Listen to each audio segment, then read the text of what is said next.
नमस्ते। जो लोग भी डॉकर इस्तेमाल करते हैं उनके लिए ये रोज़ की बात है। डॉकर पुल, डॉकर पुश। पर कभी सोचा है ये जो इमेजेस हैं ये आती कहाँ से हैं, जाती कहाँ हैं? आज इसी सवाल का जवाब ढूंढेंगे और समझेंगे डॉकर रजिस्ट्रीज को। देखिए, ये सवाल बहुत नेचुरल है। जब कोई डेवलपर एक डॉकर इमेज बनाता है तो वो हवा में तो नहीं रह सकती ना। उसे कहीं तो रखना होगा, मैनेज करना होगा। और बस यहीं से कहानी शुरू होती है डॉकर रजिस्ट्रीज की। तो इसका सीधा सा जवाब है एक डॉकर रजिस्ट्री।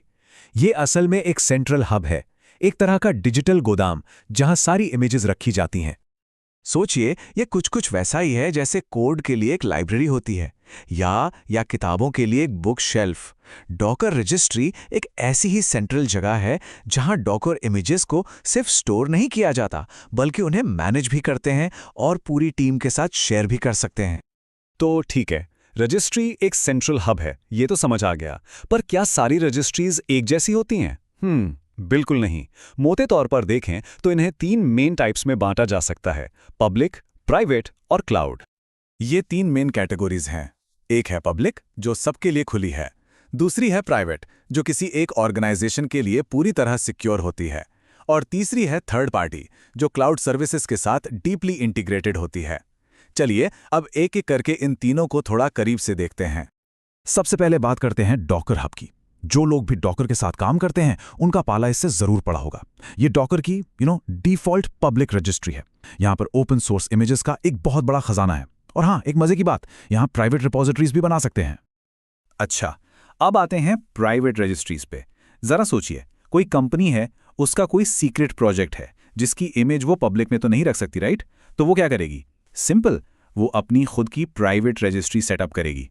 इसका पूरा का पूरा कंट्रोल उसी कंपनी के पास होता है, जिससे इमेजेस एकदम सेफ एंड सिक्योर रहती हैं। और फिर आखिर में आती हैं थर्ड पार्टी, या कहें तो cloud registries. AWS, Google cloud, Azure, ये जो बड़े बड़े क्लाउड प्रोवाइडर्स हैं ना, ये सब अपनी रजिस्ट्री सर्विस देते हैं। और इनका सबसे बड़ा प्लस पॉइंट क्या है? ये अपने ही क्लाउड प्लेटफॉर्म के साथ इतनी अच्छी तरह इंटीग्रेट हो जाती हैं कि डेवलपमेंट से लेकर डिप्लॉयमेंट तक का पूरा सफर मक्खन जैसा स्मूथ हो जाता है।